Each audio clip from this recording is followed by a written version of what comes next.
Hi y'all, my name's Dion. Welcome to my mixed media adventure. The project I'm working on right now is Roxie's Journal of Stitchery, Volume 4. But before I get into my mood board and catch you up where I am on my project, I thought I'd tell you a little bit about myself.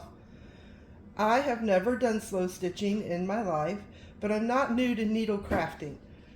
I started doing cross stitch in the 80s, cross stitched my way through the 80s and early 90s with everyone else. Eventually, I put that down to pick up the needle and thread for a new project, and that's when I learned how to do beadwork.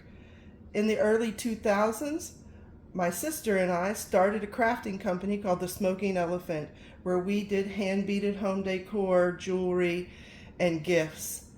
Eventually, we added my mom to it, and she did textiles. She made hand knitted scarves and microwave safe fabric bowls, which I'm sure you've probably seen on your craft shows.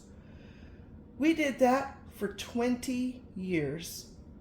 But in 2020, that all kind of stopped for obvious reasons, and it gave us an opportunity to step back and evaluate where we were.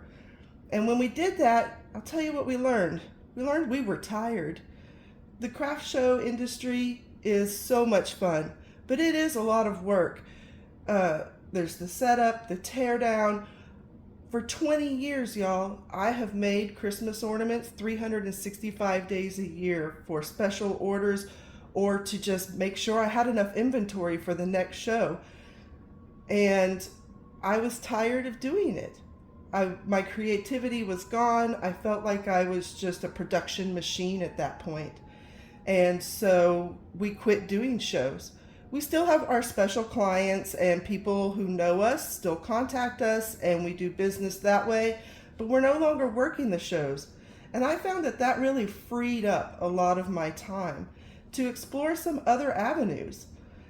I wasn't sure where wanted to explore, but I will tell you how I landed here.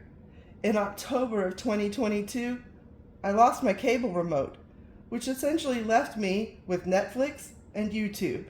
And once I had exhausted every viable option on Netflix, I shifted over to YouTube and stumbled across junk journaling, which really appealed to me because I also worked in the scrapbooking industry. Which really appealed to me because I also did scrapbooking in the early 2000s, right around the time I was starting the Smoking Elephant. So I have paper like nobody's business. I love it. I love the graphic designs on the paper and the cutting and the gluing. All of that appealed to me. While I was diving into that rabbit hole of junk journaling, I stumbled across slow stitching. And suddenly, I had an epiphany. For years, all of these creative projects that had been rolling around in my mind, they finally landed somewhere where I could make them happen. And I was like, why haven't I ever done this? Why didn't I think of this myself? And then I realized, because you've been making Christmas ornaments for 20 years. So I wrapped up all of my orders and I made sure that I was ready to participate in July when Volume 4 kicked off, and I have had such a great time. I want to thank Sarah and Rachel for hosting this event and inspiring me so much. Let me go through my mood board and then I'll show you my project and hopefully you'll like what you see. In 2019, I went on a quilting shop hop with my mom. You may have done one of these things, and if you haven't and you get a chance to, do it. It's so much fun.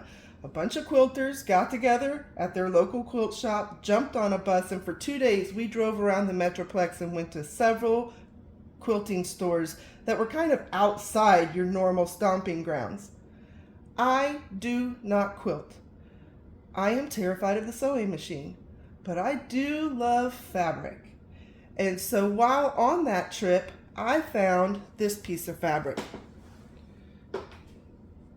I love this. I love the toile kind of appeal of it. It has the George Washington and the cherry tree legend. I don't know. It's silly. It's cute. It's not floral. It's not beautiful, but it's something that really appealed to me and I felt I needed to add it to my collection. I didn't know what I was going to do with it, but when I got it, I immediately knew I'm doing a Dresden fan above this because it seems like it will fit. And so I started searching for fabrics to do the Dresden plate. On that same trip, I found these 3 fabrics. I felt like they kind of had a colonial appeal to them. The colors worked. And so I picked up these 3 and a plan started to grow.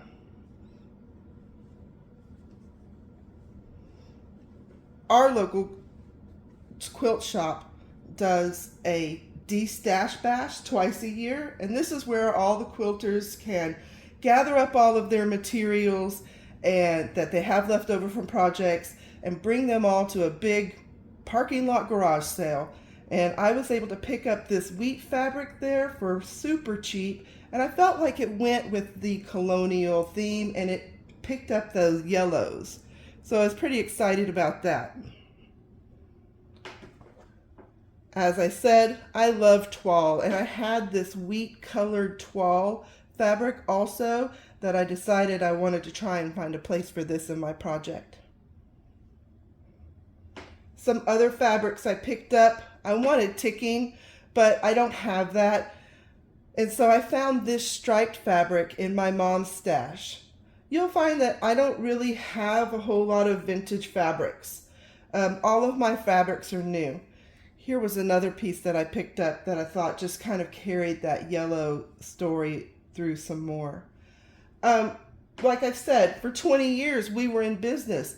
My mom, she has like a fabric shop annex at her house. There's so much fabric that when I was starting to think about this project and I wanted to run out and get all the vintage stuff and find it, which I was not able to do, and I was really struggling. And while I was frustrated and trying to figure out what I was going to do about that, I started thinking to myself, you have a huge resource at your fingertips. You don't need to go spend money. You need to go shop over at Mom's Crafts Room. So you will find that I don't have a lot of vintage, and that's because I'm using the resources that I have at my fingertips for no money. It's just there. And it just doesn't make sense to me to spend money otherwise unless there's something really specific I need. And I mean, I have spent some dollars, but not a lot. I also picked up a few other kind of rando fabrics that I haven't really worked into my project yet, and they may not find their way. But I thought these flowers were cute, and I was envisioning cutting them out. This fabric has the red, the blue, the yellow. It brings in some pink and black, which I wasn't necessarily opposed to, but it was an option. And then this, again, with the yellow and more of the red.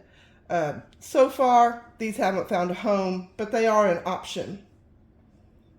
Another specialty fabric that I found, this was a shirt with this beautiful blue lace pattern on it that I found at the thrift store. And the blue just works so great, because my color story does not really have a royal blue in it. It's more muted tones. And so this has been a great asset, and look how much of it I have. I mean, I paid $1 for this shirt, and I've got this blue lace forever.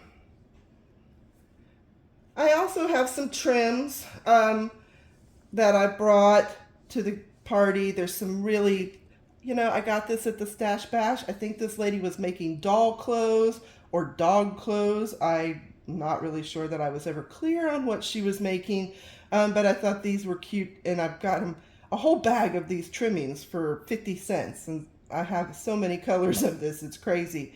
But then I fell in love with this little yellow trim, and these browns and creams I thought would kind of tie everything together. I also have a stack here of red left over from Christmas ornament making, some baker's twine, some little crocheted lace. I think this one is just precious. I don't know if you can see how fine that is, but I think that is just precious. Let me move this and my very wonky pin cushion out of the way.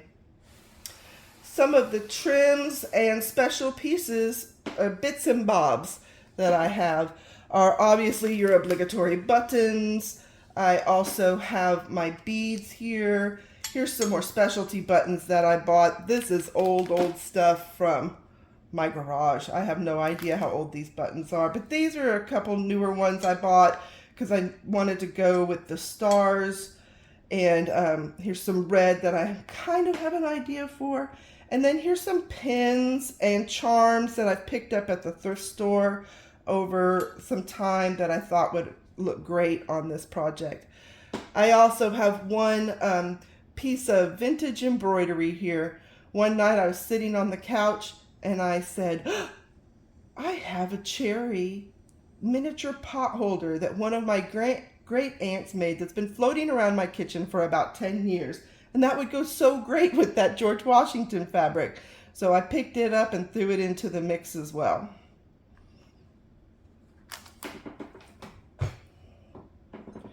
The final thing I have here are all of my threads. Like I said, I was an avid cross stitcher, so I have a lot of DMC threads. Just some basic sewing threads. There's some size 5 and some size 12 here of this pearl cotton. I also picked up some of these, I'm going to say they're an acrylic blend, because I didn't have anything in my stash and I didn't know what Mom would have in hers.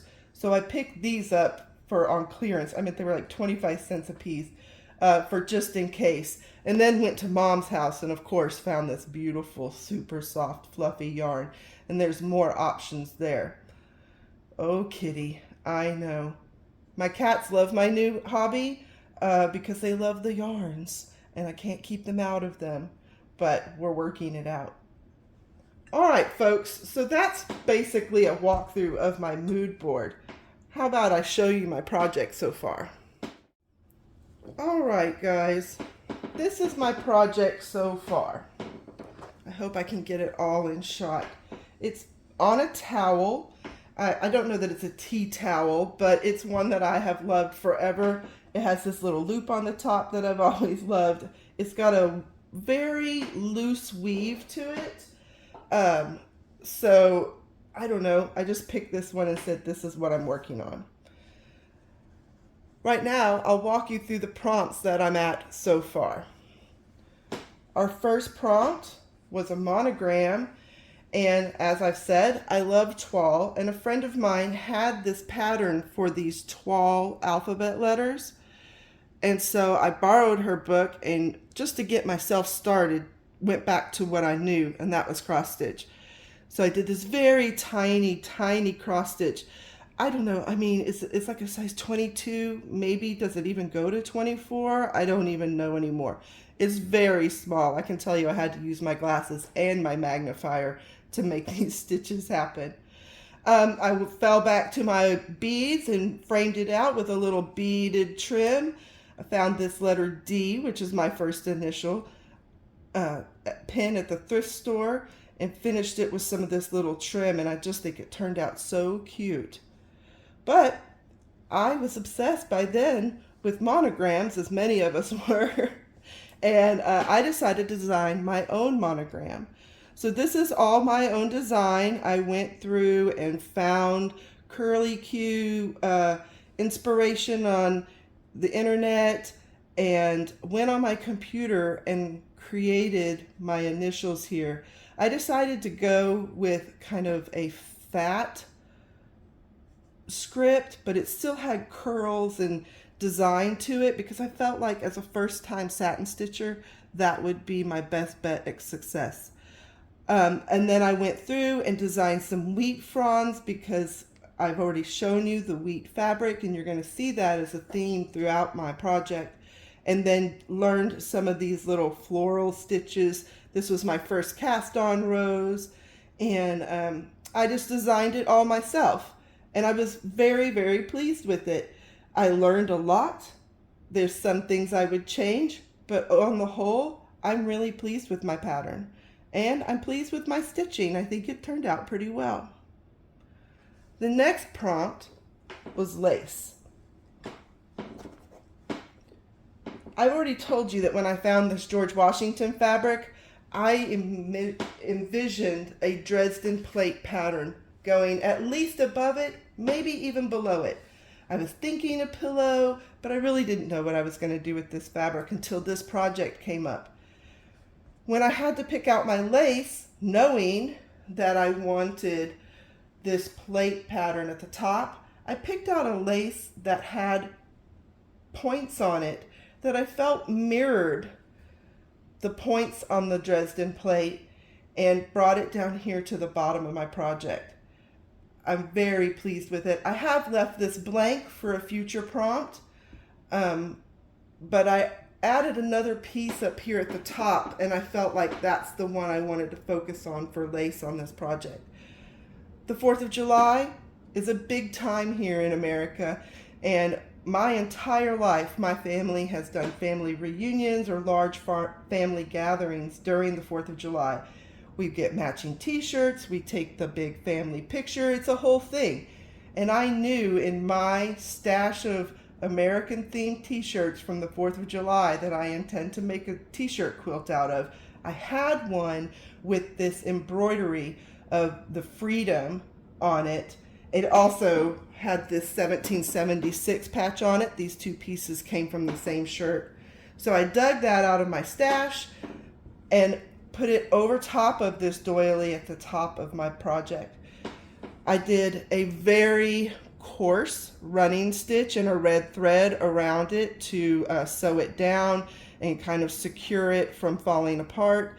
And then here in the fat parts of the letters, I fell back to my beads and buttons and did a little bit of copper and brass embellishments there on the word. I also, during the lace prompt, did this little medallion here because I felt like sewing this down, and what I had done here wasn't really that much, and I had a lot of time left. So I made this little lace medallion out of that yellow trimmed lace that I like so much.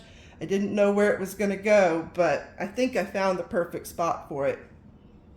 I still have space here above my freedom to do something, and some space here left. We'll just have to see what happens there. The prompts will come.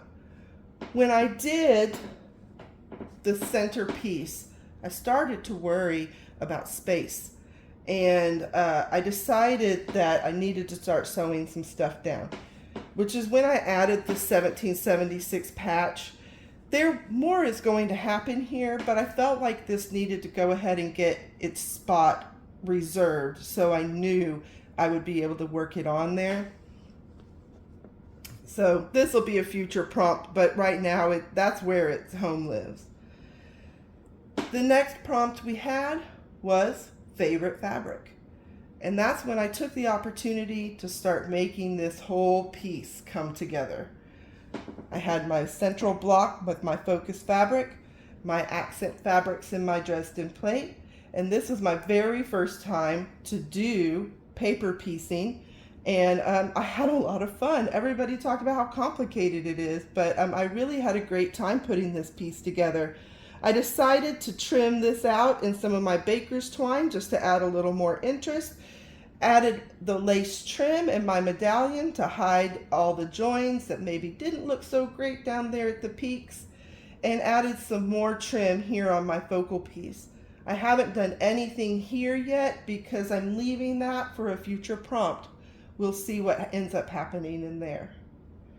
Our next prompt, as you know, was love. And I had to think, okay, this project is very theme driven. I've got the George Washington, we've got the 1776, is kind of moving in that colonial early American Revolution vibe. So what do I love? And how can I make that apply to this project? Because in this project, before we even started, I had a vision of how this end product would look. I knew what this was going to look like before I did it. I had a good idea of what I wanted to do with my patches. And I also knew I wanted a vine of roses to climb up this stripe in the towel. So everything on, I know what this end project's going to look like. I am currently taking my vision and working the parts into the prompts. So when love came along, I was like, what can I do? Well, I love my children, and so I found this piece of toile with a woman and 2 children on it, and I put this down here. And then I also, and I know you guys are all going to say, of course she does, but I do love being a Texan. So I decided I'm going to put in our flowers. Immediately, my climbing rose plan came into play, and of course they have to be yellow roses because of the yellow rose of Texas. To do this stitch, I had to learn how to do the cast-on stitch. It took me about 3 days to do this rose and the medium rose. This one is done directly onto the towel, and I really struggled because of the loose weave. So this one I sewed onto a separate piece of fabric and then affixed it on. But these took me forever. You should be so glad I did not make a video of that because it was excruciating. And I could not figure out, what is the problem here? How can I not get the flow of this? And then I realized that I was watching a left-handed video, and as soon as I switched over to my right hand, ba-ding, ba-ding, ta-da, I had this beautiful rose. This came together so well. You'll see that my vine stops and starts accommodating for the stripe and goes over the stripe to add dimension. I'm very pleased with how that came out. I also decided that to add to that, I needed to do our state flower, which is the blue bonnet, and her sister, the paintbrush flower.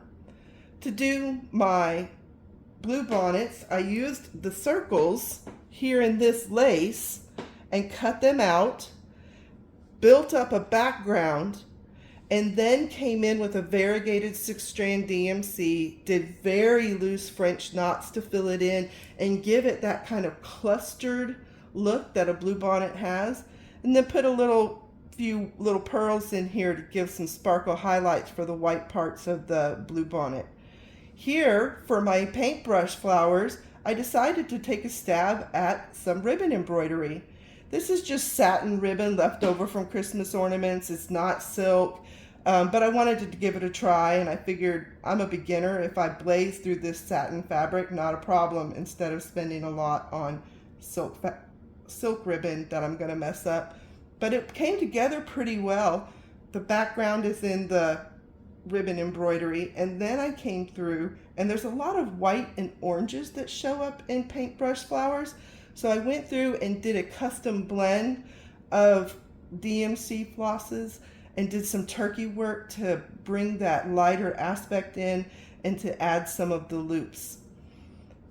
Okay, I think that's everything. Yeah, 1, 2, 3, 4. I'm on prompt number 5, which is vintage embroidery. And as I've said before, this project is already preconceived. I know what this is going to look like in the end. And so one of my activities does involve a vintage embroidery, and it's going to go up here in the corner.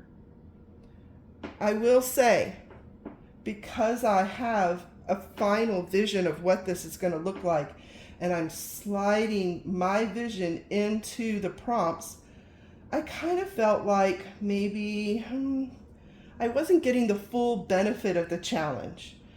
And so I decided to do a second project.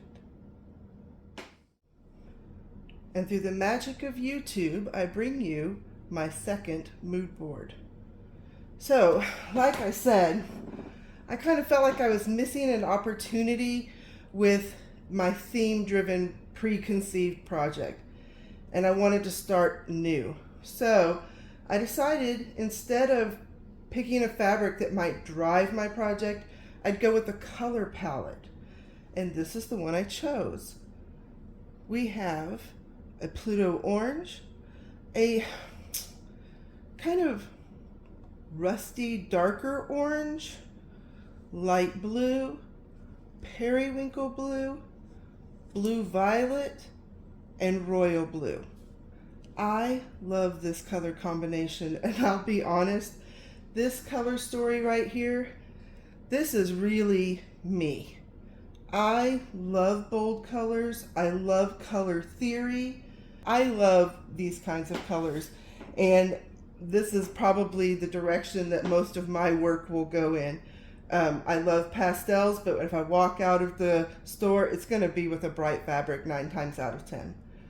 So I went to Mom's house and I found some base neutral fabrics. All of them have a little movement to them. There's different shades of blues, different shades of orange, so that I have that base color, but the colors aren't so flat.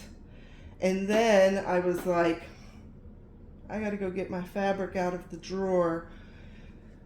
Several years ago, my mom and I bought this fabric on a family trip to Missouri. I fell in love with it. I mean, the colors, it's almost electric in there. And I just fell in love with this fabric. And Mom was like, it's kind of expensive.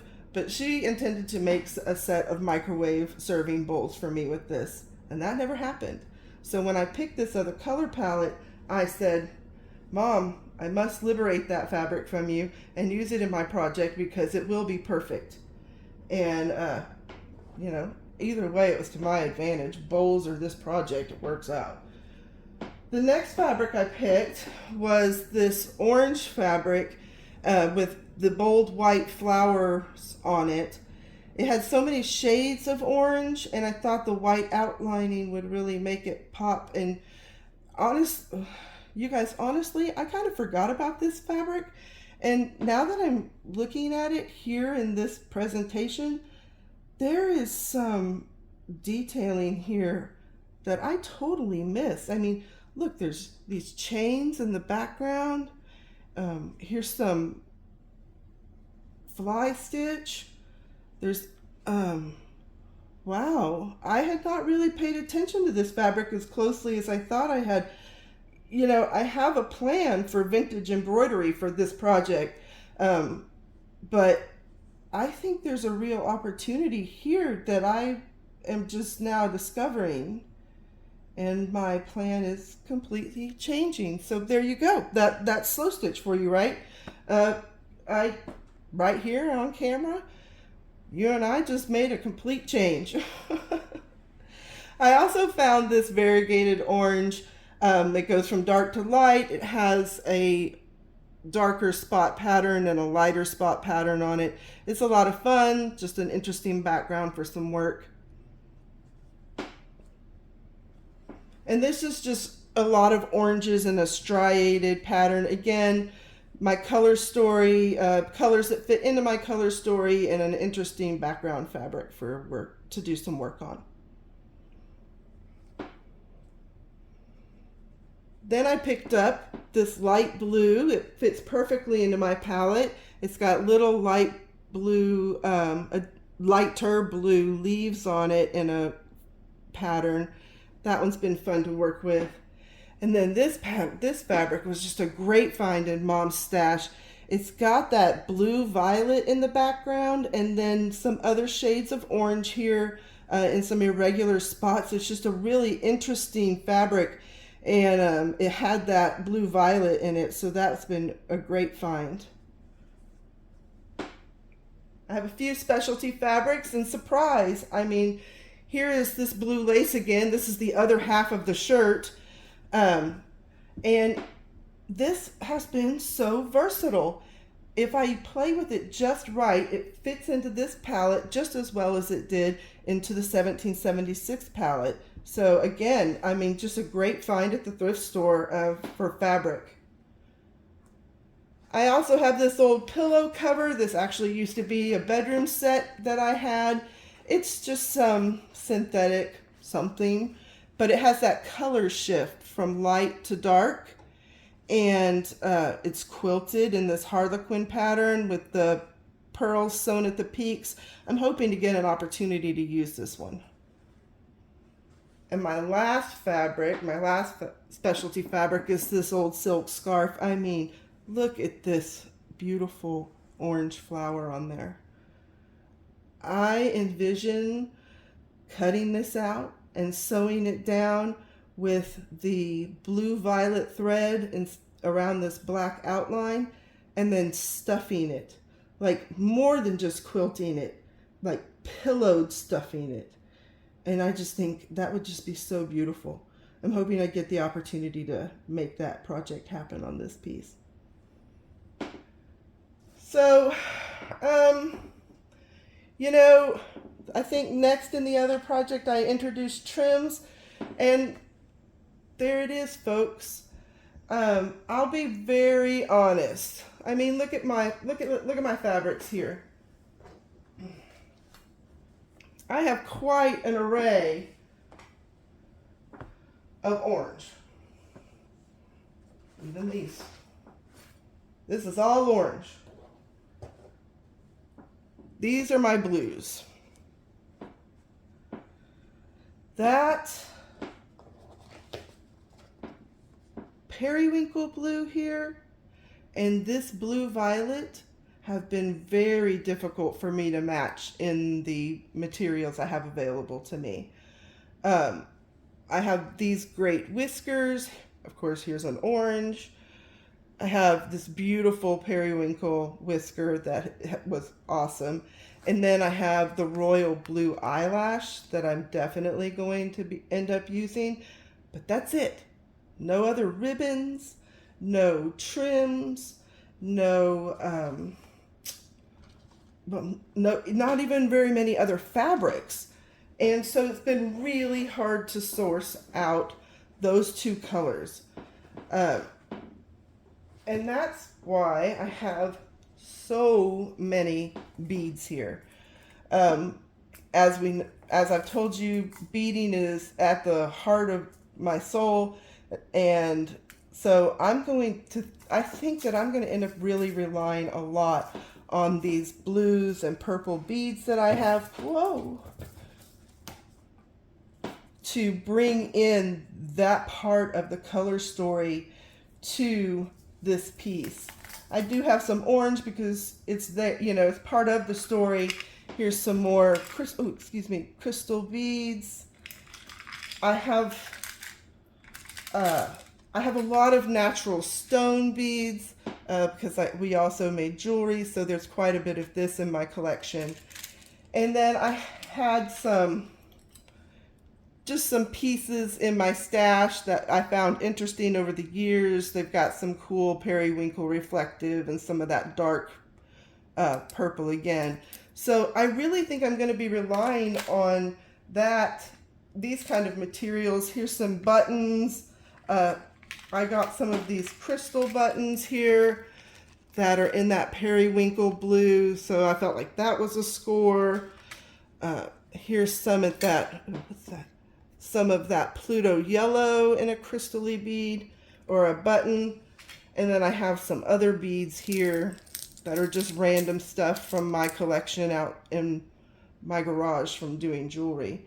So that's, it's a much more limited selection of bits and bobs and embellishments that I have to choose from. So I really think this plate is going to have to be used very strategically, as well as my DMC threads that are very readily available. So, would you like to see the project? Let me get that out for you.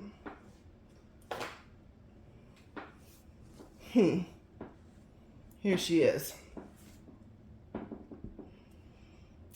Doesn't seem like much, but there is a method to my madness. I got this piece of fabric. I said I'm doing color story only, and I don't know if you can see it, but I cut out and placed 12 different squares or rectangles on this piece of fabric. It's a blue, like a light blue linen that I got from the thrift store.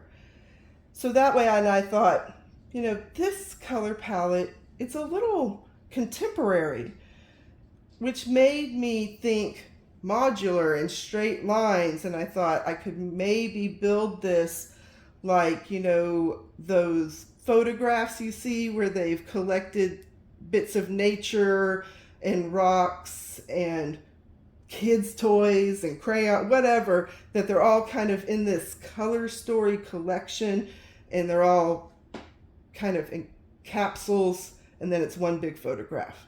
I don't know if I'm explaining myself well, but I think you know what I'm talking about. So that was my plan. And I felt like it would make it a little bit easier because I could sew things down right away. I could pick the location of where it was going to go. I knew the dimensions I needed it to be, and I would work within that space. And that was working. Here's my monogram. Again, I did a new stitch for myself. This is the long short, and it's stitched, but it's staggered, kind of like almost split stitch in there. And I thought it was great with this variegated periwinkle, and it was a great opportunity to work this color into the piece. I did some scroll work here with my newly acquired satin stitch skills, and a little bit of beadwork here just to finish it off. And I did this on that variegated fabric, orange fabric with the spots on it, just to have a little something going on in the background. I didn't have it in my hoop very well, and so it kind of buckled. I'll probably be using a hoop a lot because I'm new to this, and I feel like that's an advanced skill for some reason. Like, to be able to manipulate my fabric in my hands and not have things like this happen, I think that's something I feel like I have to work up to maybe. Anyhow, I trimmed it out, I couched down some of that periwinkle whisker, and then left some open options. The next piece was lace. I cut out a little piece of this lace and did some beading embellishment on it. I am going to rework this piece eventually. This is a start. We're starting with this piece. I'm still working on it. It's a little muddy to me, and that's because my tones aren't right. This and the orange in the background needs to be brighter to balance out this kind of grayish tones that you can see here in this blue lace. So we're going to work on this. We're going to come back to it, but right now I'm just living with it and trying to come up with some additional inspiration. The next project that we had was favorite fabric. And when I came up with the idea of using all of my feature fabrics in one piece like I did in 1776, I came up with this piece for all of my fabrics in this project. I used that purple and orange. Let me hold that up for you a little bit maybe so you can see some of the details. I used the purple and orange for the sunset sky. I used the solid blue for the water, that striated orange, and the light blue for the glint on the water. Then there's that royal purple with the orange for the front of the project. And I have a little triangle of that solid rusty orange here to provide some backdrop for this tree line. This tree line, I am in love with it, but I will tell you, for any of you other folks out there that are beginners, that this was my third swing at this tree line. I sewed it in and hated it, pulled it out, rinse, repeat, and then I said, Dion, pump the brakes. You're getting too frustrated, and you need to do some research to figure out how to make this project work, how to make it be what you want it to be. So I took a couple days and did some online searching with Pinterest and found trees that look the way I wanted them to look and really studied them. Came back to it several times a day and zoomed in and said, what is it that they're doing that makes that tree look the way I want it to look? And then I sat down, took a deep breath, dove in one more time, and I'm pretty darn pleased with it.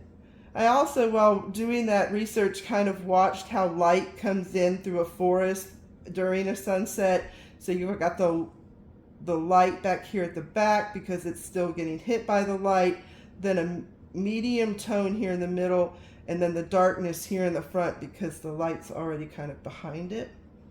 That was kind of fun. I used French knots, just some straight stitch, some turkey work here with some yarn, and then fluffed up the ends to give that some texture. It's super soft to touch. Then I worked my way down here to the rock bed of the lake shore, and I had some of these druzy crystals and some carnelian chips from my jewelry making days, and so they've got holes drilled in them, so I just sewed them down because they are intended for jewelry, and I think they worked out great. Over here on the side, I did just some experimental stitching with some plants, with little turkey work fluffs at the top. There's some very thin reedy stitches back there with beads at the end. And then I found this adorable deer pin at the thrift store, and I was showing the stuff to my daughter and said, I don't know what I'm going to do with this pin, but I just loved it. And then all of a sudden, the epiphany, that deer belongs on my lakefront shore. So I was super happy with this. This is also where my project has kind of gone awry, because this is bigger than any of the squares that I laid out so diligently to make this project easier. Or not easier, but I don't know, more constrained, so I didn't have to worry so much about placement, I guess, and I could just focus on the projects. But that's okay. That's all right, because we're going to work with it. The next project was love, and I decided to make these little cards for my children. I had charms. I have little sayings for my kids to express my love to them, and I have these charms in my stash that represented those sayings, and I thought it would be kind of a fun way to mix in a lot of my colors into a smaller piece to do these friendship bracelet weavings. I mean, why not? I hadn't done them since the 8th grade, but I had my kids go and look online and pick out a pattern they like, and we came up with the colors that we chose from my DMC threads. I wove these out, sewed them down to these background colors, and then hung the charms. I love my son forever and a day, and my daughter is my heart, my compass, and my anchor. And right now, for this project, you know, as you can see, as we've been sitting here, I've kind of placed these together, and so I'm like, this could still work. You know, I just need to see where things go. But if it doesn't, the idea could still work. It may see me cutting these pieces out and reapplying them to a larger piece. But I no longer am interested in holding myself to very particular measurements. Once this project happened, and I just felt so like this creative outburst and was so happy with the result, I've decided that I don't really want to lock myself in. And then that's made me question the whole format. Do I really want it to be this blocked collection? I think that's just going to have to kind of wait to be seen. I could make it far more organic, put more space, and run, you know, other items through between these to kind of blend them together. Or I could keep it really modular and just find some laces or trims and ribbons to kind of block these out and frame them out. I'm just not sure. Right now I'm looking at it and I'm like, hey, it's not a bad plan. It's looking pretty good. But I'm just not 100% sure. Hi, kitty. This is my kitty, one of my kitties, Diana, who is going for my whiskered yarn because she cannot resist herself. But, you know, like I said, I'm really struggling to find trimmings and ribbons. So maybe that won't... Oh, but you know what? All right, folks. I do know how to do beadwork. It is something I know how to do. So maybe I should just quit whining and make my own trim. We'll see. We'll see. All right. So I do have a plan again for prompt 5. Well, I have a new plan that you guys were witness to. I'm super excited about it. I can't wait to get started. I want to thank you guys so much for joining me. I have future plans to work on some journals.